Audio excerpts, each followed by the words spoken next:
Yo, this is Metal Gets Me High, episode 12.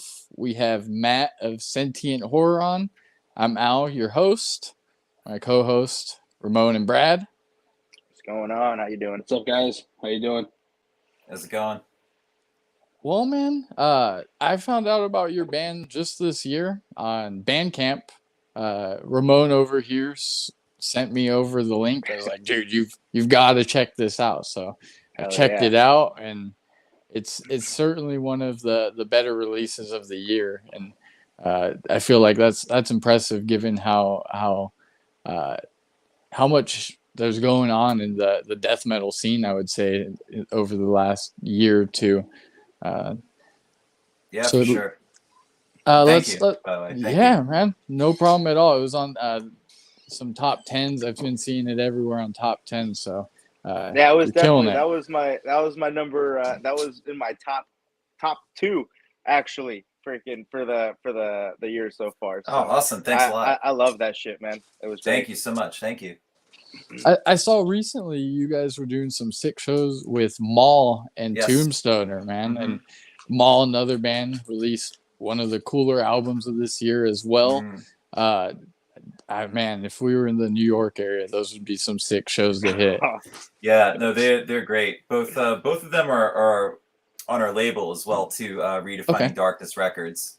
So it's actually kind of cool. Like we didn't even necessarily like plan that all this was lining up, but it just so happened that like not just them, but then next month Oxygen Destroyer is damn. is coming out, and also a Redefining Darkness band, and we're going to be playing that show with them in New Jersey with Fulci headlining, which is going to be Oh, wow. ridiculous. Yeah, That's gonna be a badass That's awesome. show. yeah, because those dudes are sick. Like I love their stuff. Tropical Sun and Yes. the last I guess it was an EP. I thought it was really cool because like half the tracks are like synthwave. You know, okay. it's all like John Carpenter, like Yeah. kind of stuff. Yeah, it was really cool.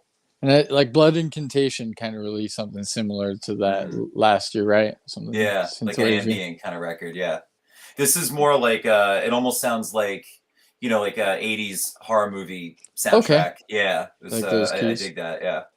Nice, man. Just wanted to go from like your roots. Like, how does metal get you high? Kind of like, what does metal mean to you? Oh man. Well, I mean, like, so I guess just like anyone, well, a lot of people anyway. Like, I got into metal as a teenager with like the obvious kind of entry point bands, like Okay. Maiden, Metallica, stuff like that. And my kind of like I guess like my sort of path through like all the different styles of metal. I started on the more melodic stuff, and I was really into some of the real kind of like shreddy kind of bands, like Symphony X is a band from my area, the Jersey area. So like real kind of like that real Yngwie Malmsteen neoclassical Okay. kind of Yeah, stuff. just crazy Yeah. guitar. Yeah, shred guitar stuff. And it was through that kind of playing that I got into bands like Necrophagist and Obscura and stuff like that. And so from there, it was like, well, if you like bands like Necrophagist, you need to check out Death. Yeah.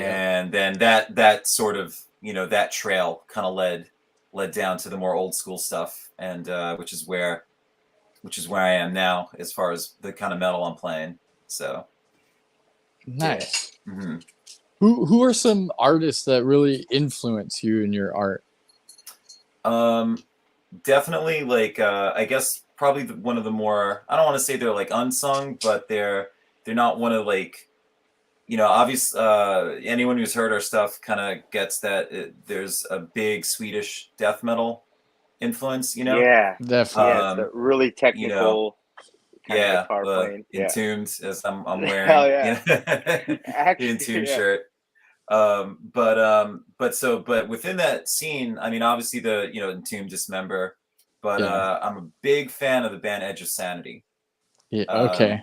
Don I just Swanee's showed Ramon project. them. Yeah.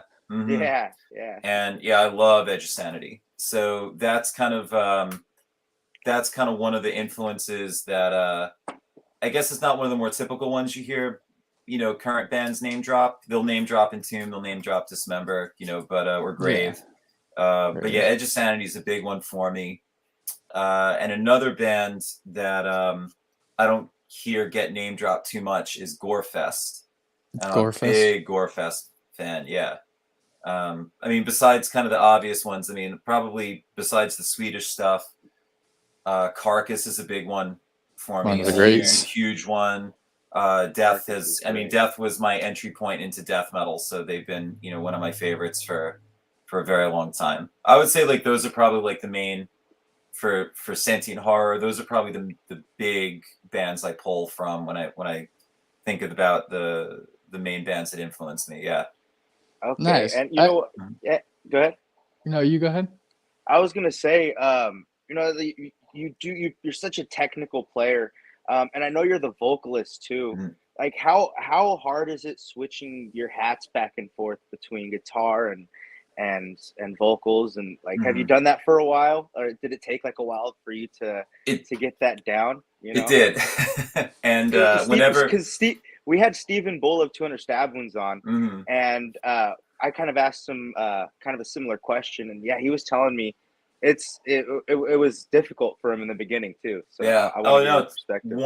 100%. And that's actually a big reason why I feel real fortunate to have my co-guitarist John Lopez. He's such a bedrock for the rhythm, Okay. stuff, so that I don't feel like, let's say for example, like if I can't get back to the riff in time, or if I got to drop out a bar early to, switch my tone or something, something happens where going in and out of a lead between the vocals, like the riff drops, I know he's got me. You know what I mean? So Okay. Yeah. so that takes a lot of pressure off, for me to really feel like I've got to nail every single riff change in and out. Okay. But It's really cool to hear, because like I never would have known that, like, during a show you kind of got to call an audible like that and like catch somebody. That's actually really cool to hear. I never knew that. No, it's true. Like he's a fantastic rhythm player. So I feel real fortunate to have him in the band. But besides that, I think the one thing that was the trickiest, which I've since streamlined, it was the tone switching, to get from the rhythm sound to a good lead sound. And it used to be I had a step on this thing and then I had a step on that, so it's like I'm done doing the vocal part and then I got to hit 3 switches and then I got to hit another 3 switches. And if I miss that one, then that's fucked up and I can't get back to the, that type of stuff. Trying to get that right tone. Yeah. Exactly. But I've since streamlined it, so now it's literally one switch. I got like a switching system going, so that helps a lot. Yeah, simplify everything a little bit more. For sure. Yeah. We've gone over this a couple times in the podcast. None of us have any musical inclination. So just watching you guys do that, live, it's ridiculous. It blows my mind. Or even just trying to figure out how you guys do it, So, I can't even hold the guitar correctly. So that's what I love about going to shows too, is like to like see you play the song and it's like, oh, that's how that sound is made. That's cool. And like see you hit a pedal or something and then a completely different sound comes out. I think like always blows me away, and that's my favorite part about going to shows. Yeah, for sure. Yeah, just seeing the music played live is so much better than hearing it through headphones at the end of the day. It's just you get that feel from it, you can feel it in your chest. For sure, yeah. Well, especially death metal in particular.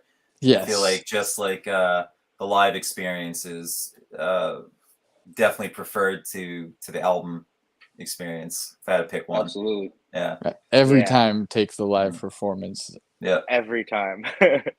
Have your shows been pretty crazy so far on the East Coast, like post-pandemic? Has everything been going well and a good demand going on? Yeah. That's the show we did with Maul and Tombstoner at Lucky 13s was really, really good. That's out in Brooklyn. Okay. And we did get that filmed. And I think we're going to be uploading a video sometime soon. It'll be on our label site, a recent live video that everyone can check out. Oh, nice. yeah. Look forward to that. We just put the teaser trailer up for it on social this afternoon. So it should be up sometime next week, I think. Man, you know what my dream now that I'm thinking about it, my dream collab is freaking Hate 56 recording you guys doing a set. That would be badass. Oh, all of his videos are. I've seen those. Who did I see? The Bog, maybe. Maybe, yeah. I think so. Yeah, just recently. They posted it yesterday.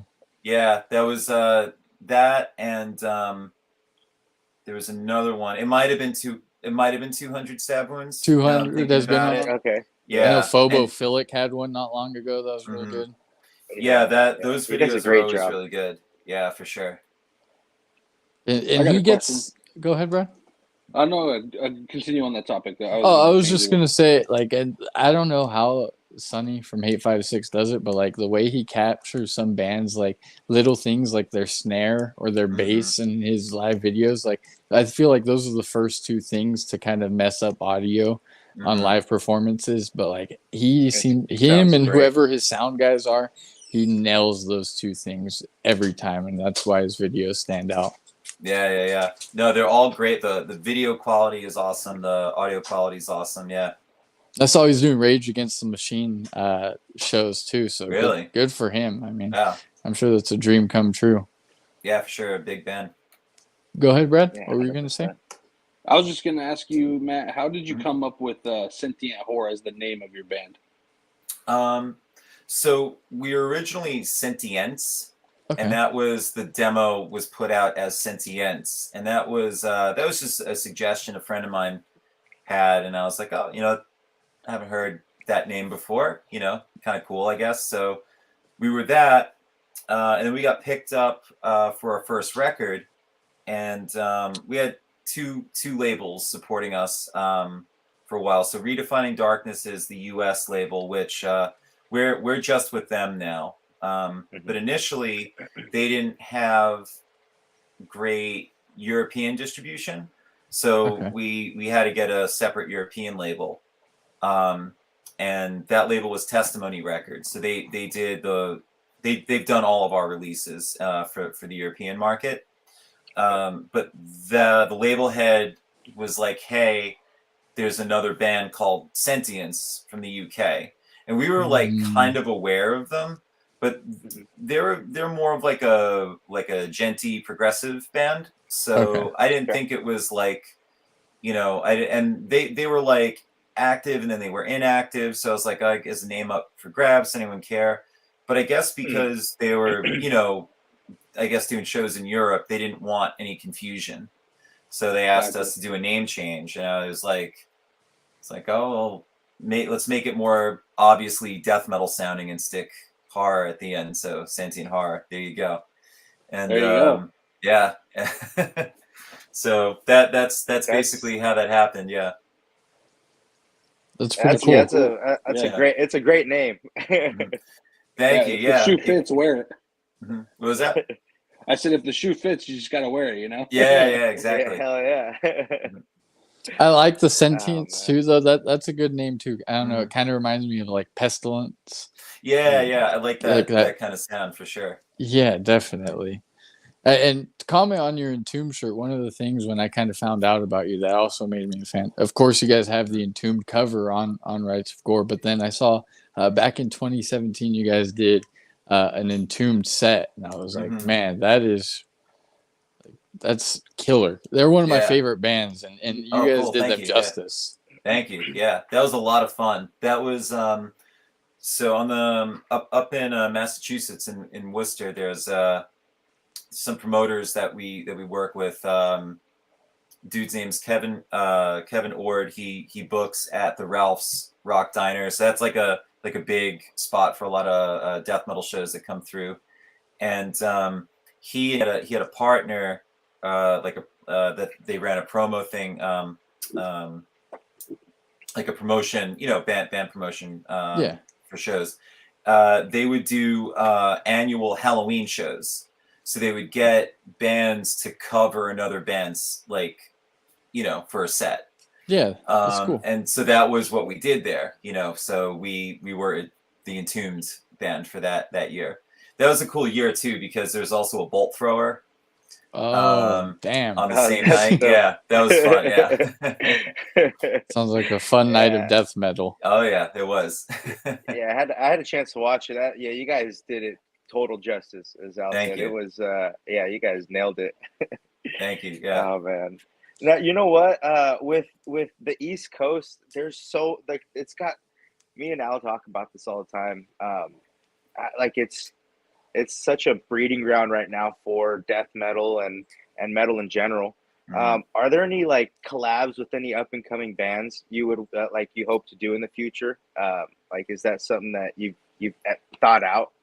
Because I know that a lot of bands are starting to do collabs, splits. Like splits or something like that. Yeah. I mean, we're friendly with the dudes in Tombstoner because they're from Staten Island, so they're okay. They're in our it's relatively our neck of the woods. We're North Jersey, so we're New York City dudes. Yeah, when you're from Jersey, it's either New York or Philly, depending on what part of Jersey it is. But we're in the on the New York side. Yeah, that's funny. So they would totally be cool. There's trying to think like some other bands that we've so there's this really cool band I'll give them a shout out called Vivisect, and they're actually from more of the South. They're more of the Philly area. Okay. But, Vivisect, and they kind of remind me of like real old school like Autopsy. Oh, that's like the number one nice. band I think of when I hear them.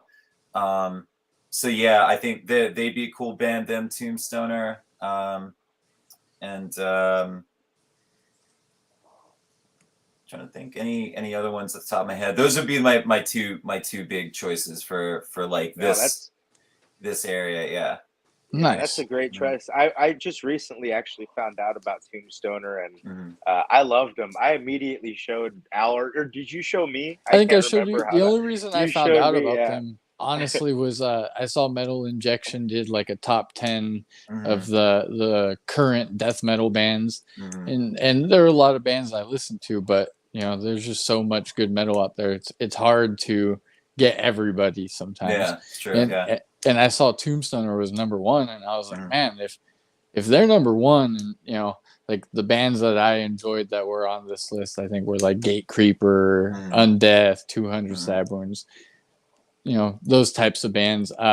And I saw they beat out all these bands. I was like, well, I like all these bands, and if people like this many people were voting for them, they got to be sick. So I checked out their latest release from last year, and it was 100%. I was like, okay, this makes sense why so many people are gravitating towards it. And I would love if you guys ever come out we're West Coast guys, so if you guys ever come out to the West Coast, them definitely some bands like to catch, because I noticed and it makes sense, there's so many cities you can hit on the East Coast versus the West Coast, so I see we miss out on a lot of different shows, and I'm like, man, it'd be cool, because it seems like there's a different show every night in the East Coast. Yeah, it is true. It's really easy to travel around. I got a friend of mine is he's in a thrash band down in Texas. They're called The Scourge. He also plays guitar for the band Hellstar, with kind of like old school like traditional metal band.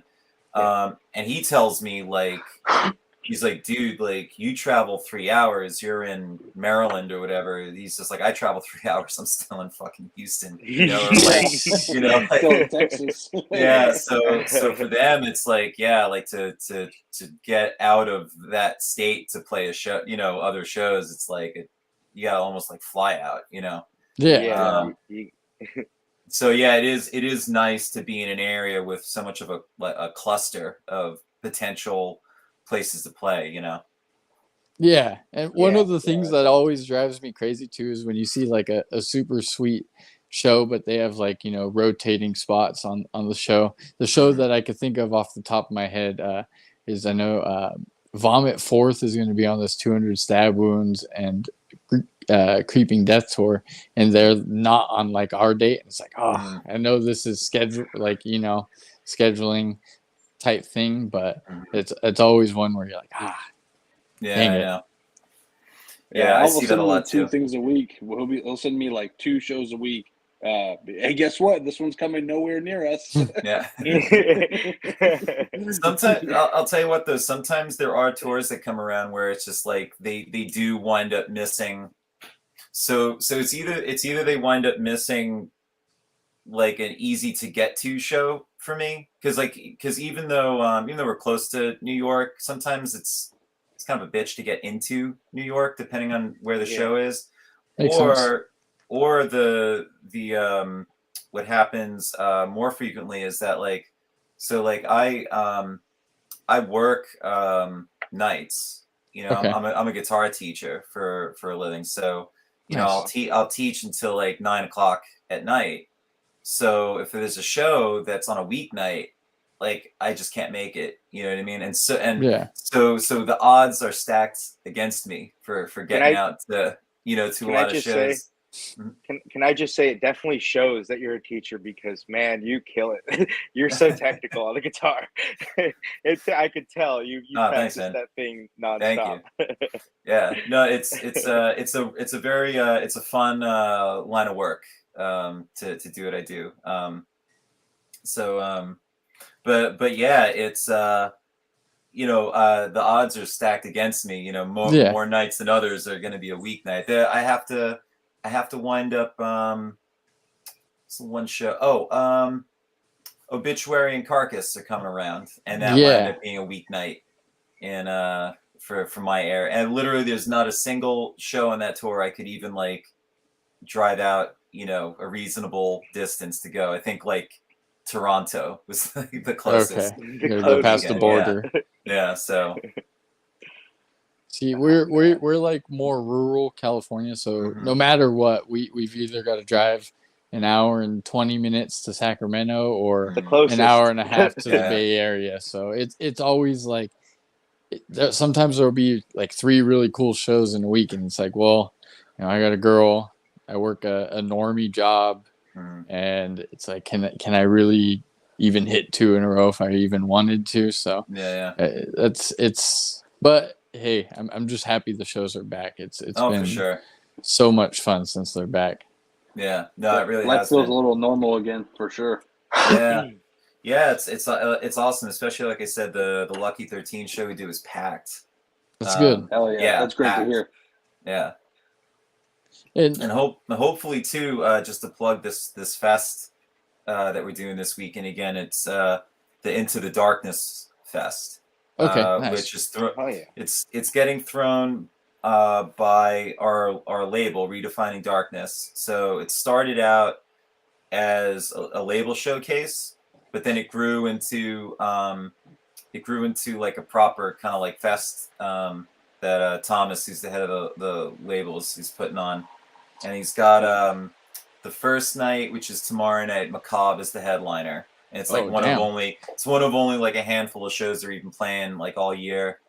And then the second night he's got like Horrendous, which I'm pretty friendly with the guys in Horrendous, and Imperial Triumphant's playing, Oh, and damn. Deceased is playing. So yeah, he got a good Scorched is another one That sounds that's like a sick playing. fest. Yeah, no, for sure. And then all the Redefining bands, so like us, Maul, Tombstoner, Oxen Destroyer, Oh, hell Torn in yeah. Half, we're all playing it. Yeah.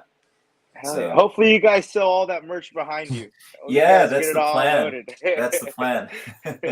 That's my favorite part about going to the shows is the merch. It's like going to Disneyland, metal Disneyland, and getting your souvenir. Yeah, for sure. You wait 3 hours in line to get a souvenir. Yeah.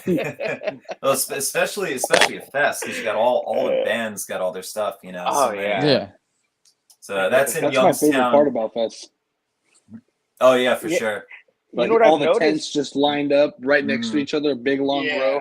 Yeah, that's the best part of it. But I've noticed that there's a lot of little metal fests that have been happening on the East Coast recently. Like this last year, there's been, you know, whether it's Philly Maryland or Death New Fest. York or Maryland or there's been a lot of places out there that have put on some banger shows, which I wish I wish I lived out there so I can check it out, you know. But yeah, they have some great things going on right now. Yeah, for sure. I was gonna say this particular fest is in Youngstown, Ohio. So I know where Youngstown anyone listening that wants something fun to do this weekend, want to see a awesome death metal fest. If you're in that area, Into the Darkness Fest, it's at the West Side Bowl in Youngstown, Ohio. So there's my plug. Heck yeah. Yeah, I hope people hit it Yeah. too, because, you know, I feel like Ohio over the past couple of years has become a real hotbed for heavy music. Lots of good releases over the last 3 years from there. And I think, I hope you guys will kill it. I think you guys will do great there. Yeah, thank you. Yeah, that's the plan. Going back to merch real quick, do you have a favorite piece of merch, a shirt that has or anything that kind of has great value to you? Trying to think. Like so particularly if it's particularly a shirt, not a shirt, but definitely records. I collect vinyls. Same here. And so probably like my most prized vinyls are, I have an original pressing of Left Hand Path. Oh, and yeah, I had to get that. Yeah. That's incredible. I've got an original pressing of Edge of Sanity's The Unorthodox. Okay. So that was another one that I was happy to find too. The only Edge of Sanity record I don't have on vinyl is their first one. Okay. That one's a little trickier to find. They never repressed that, and you know it rears its head on eBay once every however, and then it's gone. You know, so I never nabbed that one. But yeah, the Left Hand Path, that's the first pressing too, is nice to have. That's killer, man. That's my favorite piece of merch. Yeah. I've just recently gotten into the record collection, probably like the last 5 years. So fortunately, I don't really think I have anything first pressing like that, but that's definitely something that has crossed my mind where I'm like, man, could I get a Jane Doe original pressing or something like that? Nails, You'll Never Be One of Us. But I go on Discogs and sometimes the prices, I'm just like, oh, yeah, jeez, that's rent right there for sure. Well, another one that I was happy to nab was an original press of Symphonies of Sickness. Oh shit! Okay. But it's the sleeve is kind of, it's seen better days, but like it's got some character record to it. Yeah, it's got character, exactly. But the record plays fine, so that's what counts to me. Yeah, that's the most important part. Hell yeah, Matt, what's your favorite part of making music? I think probably like the moment when, I guess, just kind of seeing the song evolve from the demo to like the finished product, and seeing how like it's kind of like you have an idea of what songs are gonna wind up being the standouts, but then by the time the record's done, it might totally change. And it's really interesting for me to always kind of like to see like, you know, was I right about, you know, when I wrote that and I demoed that, like I'm like, okay, that's going to be a standout. And then by the end, it's just like, it actually wasn't as much of a standout as I thought this other one, you know. wound Yeah. up being, you know, just that process. I always dig seeing how the tracks evolve from the demo stage through the final completion, you know. Yeah. That must be really satisfying to see like something that you had in your head kind of come to fruition. You know, Yeah, for sure. the Do end you ever product feel like? must be. Oh, sorry, Raider. No, I was just saying the end product must just be a great feeling. Yeah, Absolutely. 100%.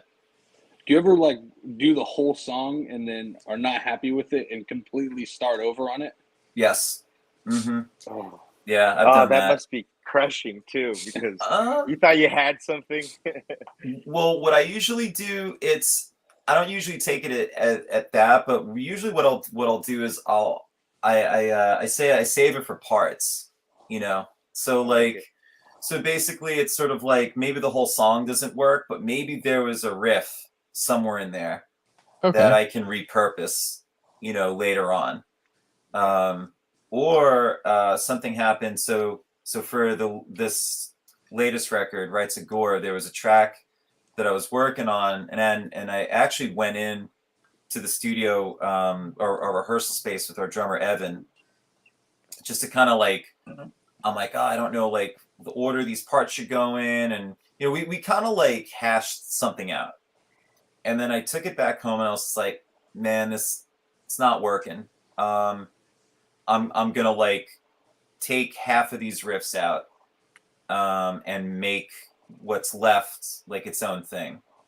And so I finished that one, and I was just like, you know, these riffs that I took out are pretty cool. What happens if I speed them up? Because it was like more around like that kind of tempo, and I was like, what Okay. happens if I start going with it, right? And so those riffs turned into "Till Death Do Us Rot," which wound up being like the lead song, you know. Yeah. So and the remainder was "The Grave Is My Home." So Okay. like the main verse riff for "Till Death Do Us Rot," a slower version of it was in the original demo of what became "The Grave Is My Home."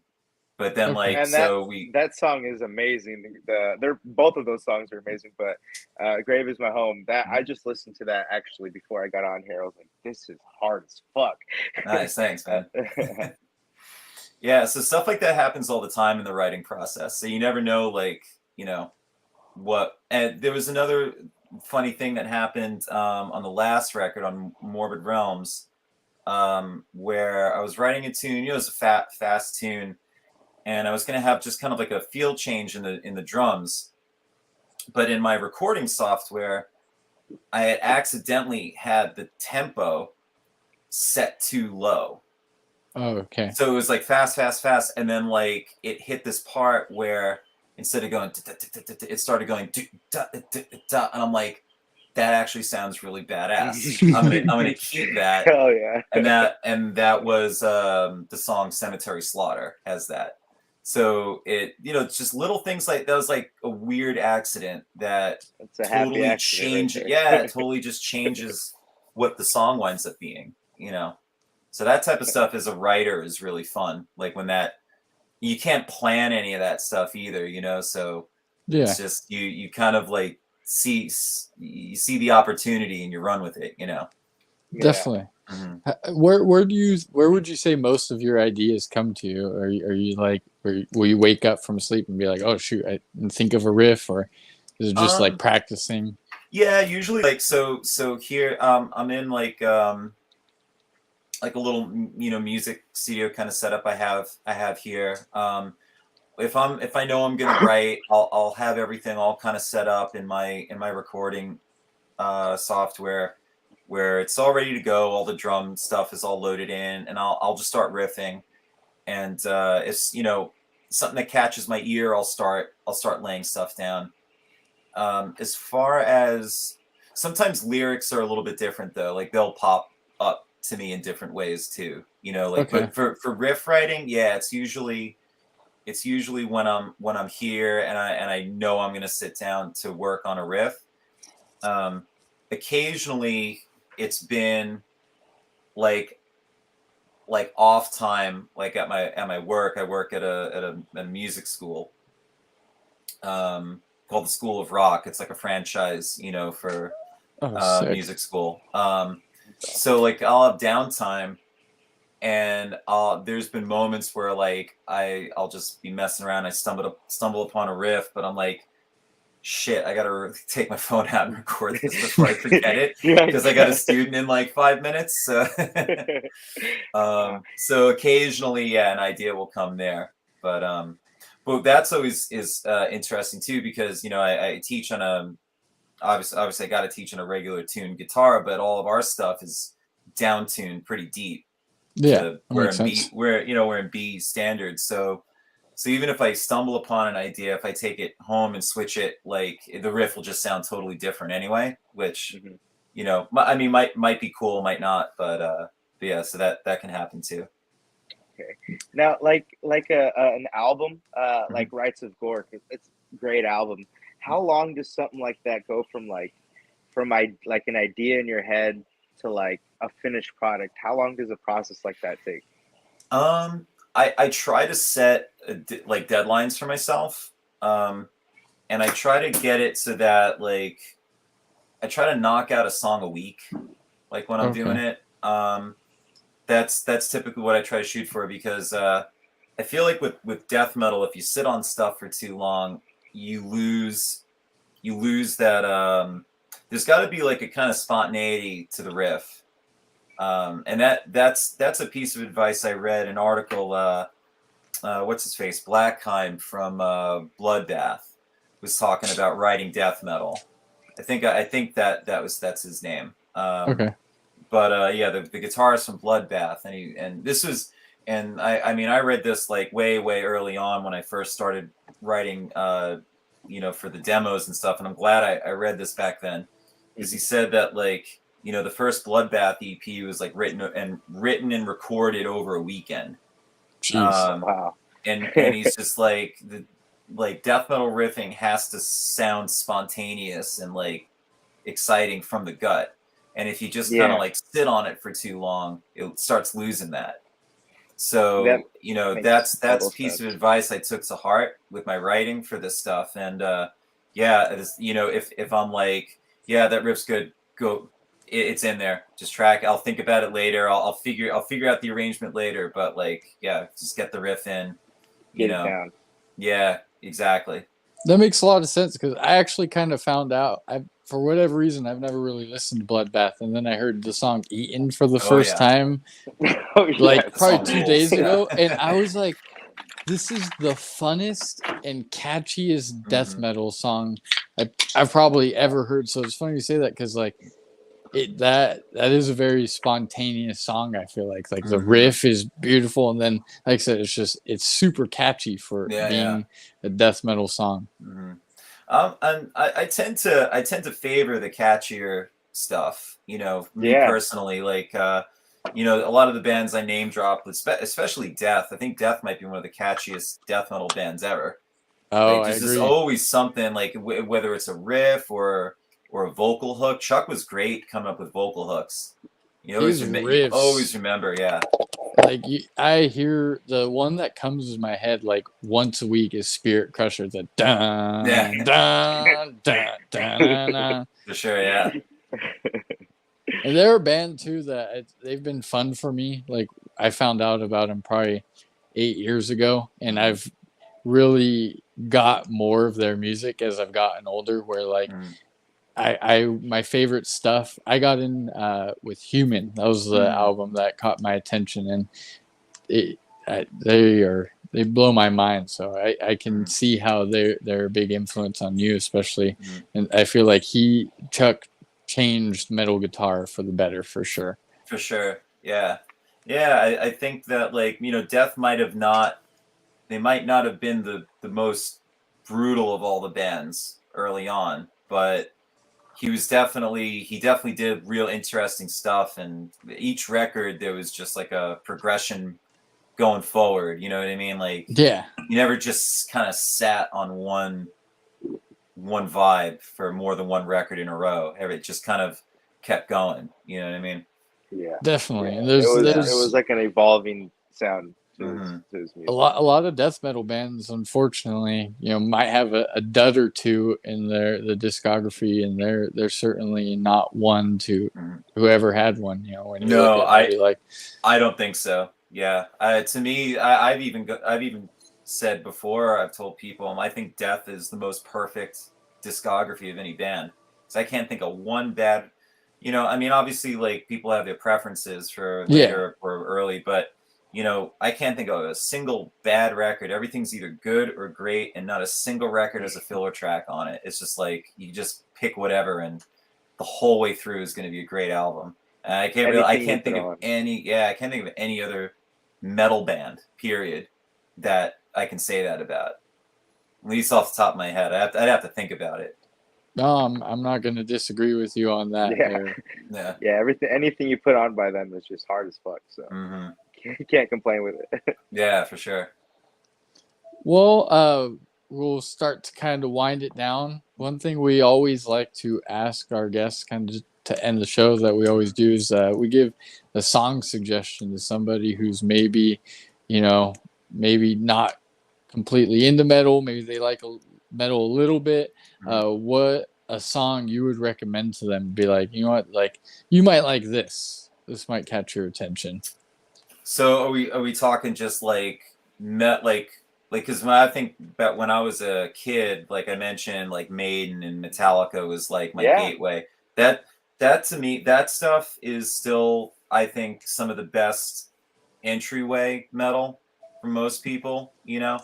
I always say, like, because like I mentioned, I'm a guitar teacher and I got students that are into metal, but they can't quite get into the death kind of stuff, the death metal stuff yet. The harsh vocals. Yeah, I have to say it's kind of like for some ears it's an acquired taste, and so I think it's sort of like, well, I gotta go with probably Iron Maiden, some Iron Maiden, so maybe like Hallowed Be the Name or that might be like that's a great Iron Maiden tune. Yeah. Probably Hallowed Be the Name by Iron Maiden. Because Maiden is sort of like they're at the point now where like they'll attract like just diehard metal fans, but then you could have someone that's like, yeah, like you said, like just kind of getting into it, can digest Maiden. You know what I mean? Tell a story. Yeah, whereas I don't know, it'd be hard for me to like throw on like I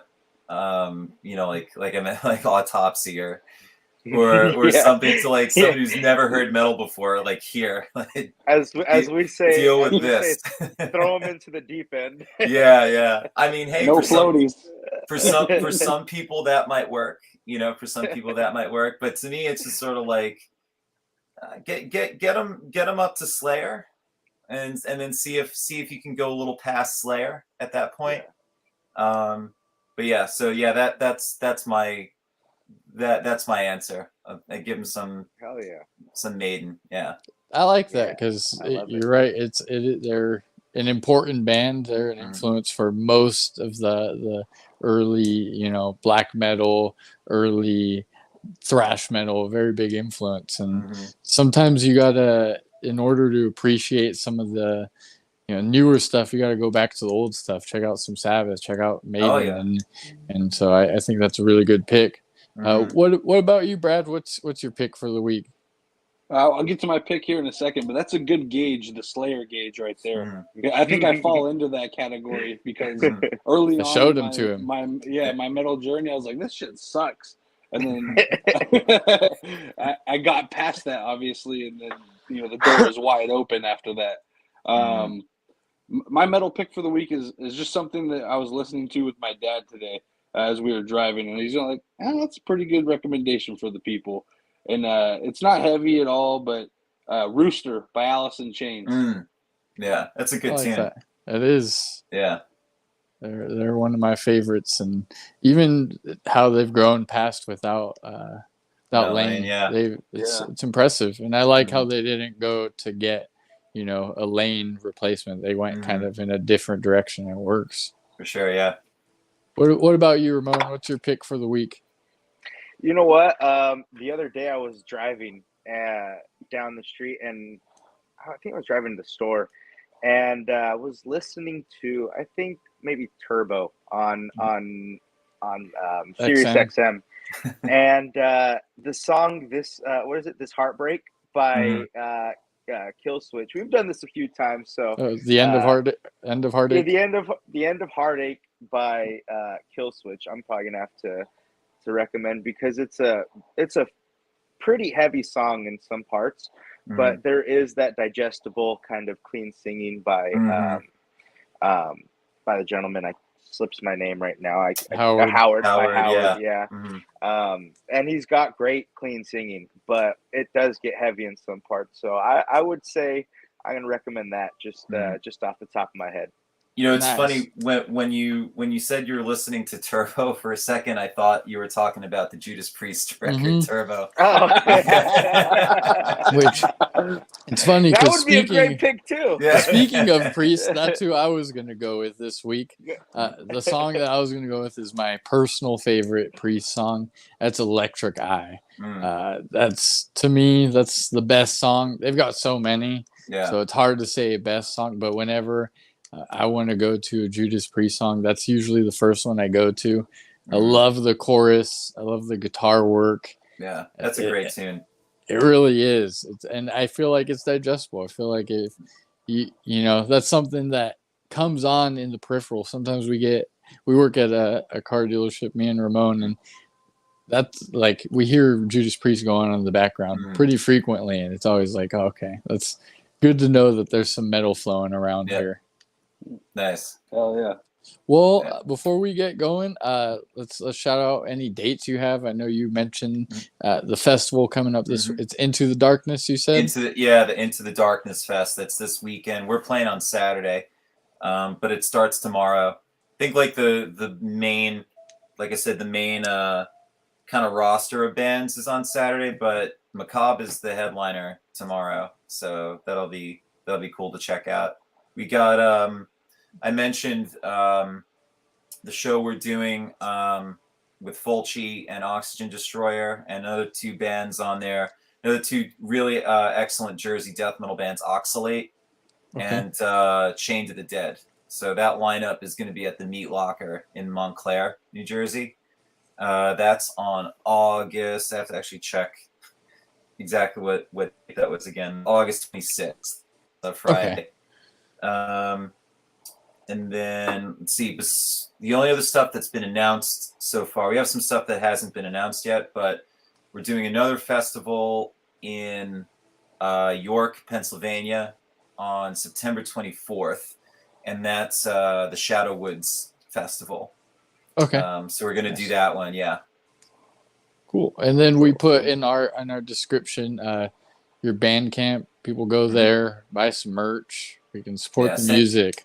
Where can they find you on Sentient Twitter? And they go ahead. Oh yeah. Sentienthorror.bandcamp.com. So that's and I'm also actually pretty happy. We finally got a print on demand T-shirt section there now. Oh, so nice. A lot of people had wanted to order shirts from us, and we just really didn't have like the means to do it the right way. Makes sense. But now Redefining Darkness set up like a print on demand, and they even got some designs that that are exclusive to their print on demand service. They got like the album cover designs and stuff like that. They look really excellent. So that's at our Bandcamp, sentienthorror.bandcamp.com. And then all of our socials, we're not on Twitter, but we are on both Facebook and Instagram. And it's the same. It's Sentient Horror Official. Nice. Okay. Yeah. Everyone go follow them. Like, catch a show, buy a T-shirt, buy a vinyl, something. Oh yeah. I'm gonna check out those new shirts that you were talking about with the album covers. I need one of those. Yeah, for sure. They look really awesome. I'm jealous that that we can't have them for the shows. But hey, it's the simple fact that people can order them is awesome. So. Hell yeah. And then you get the plugs, Brad? What's that? Sorry. You got the plugs? I got the plugs. Follow us at MGMH Pod on Instagram. And are we on Twitter, Riz? I think we're on Twitter. Yes, sir. Yes, sir. You know and then, also, please like and subscribe. And then me and Al will be on Crooks and Books podcast, the sports betting podcast here in a couple weeks. So come check us out. There we go. Nice. Awesome. Thank you guys. Have a good night. Thanks for having me. No problem. Absolutely. Matt. Thank you, Matt. Thanks, brother. Take care. I appreciate Have a good your one, time. guys. You Thank too. you. You All too. right, bye. Thank you. Bye.